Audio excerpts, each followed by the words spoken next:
Pasukan rugby Kuala Lumpur kini tampil dengan wajah baharu dan persiapan rapi bersedia mencetak impak dalam saingan Piala Agong 2026.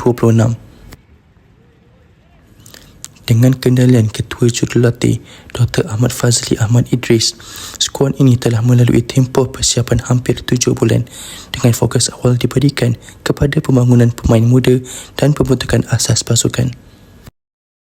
Untuk pasukan Piala Agong Kuala Lumpur ni kami dah masih lagi bersama sejak daripada tahun lepas.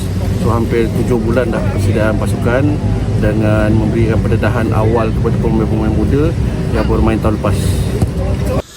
Gabungan pemain muda dan berpengalaman dilihat semakin serasi, namun proses membentuk identiti permainan masih berjalan, khususnya dari sudut taktikal.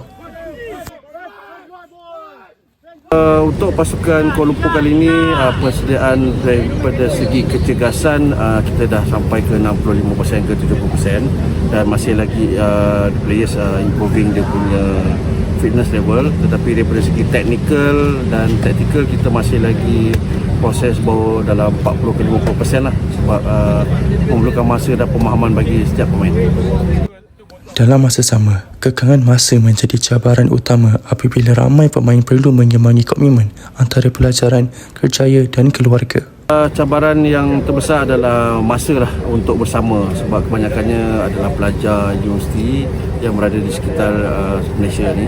Lepas tu adalah kerja yang kadang-kadang habis lebih pukul 6.30 ke atas.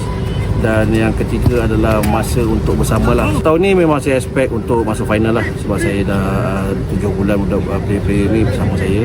Dan kita ada on and off, dan ada yang commit, ada yang tak boleh nak commit. Tetapi everyone know dia duty dengan tanggungjawab masing-masing. Itu yang penting. Dan kebanyakan homework daripada segi kecergasan dia buat sendiri lah. Itu very good achievement untuk saya, ubah mentaliti pemain Piala Agong Kuala Lumpur lah. Dengan perubahan mentaliti dan tahap komitmen yang semakin meningkat, Kuala Lumpur kini dilihat sebagai antara pasukan yang mampu mencabar dominasi pasukan-pasukan utama.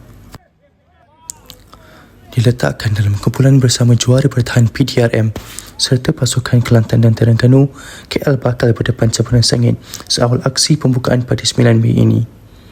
Dengan sasaran ke pentas final, skuad ibu kota kini bersedia untuk benar-benar menggagah Piala Agong 2026.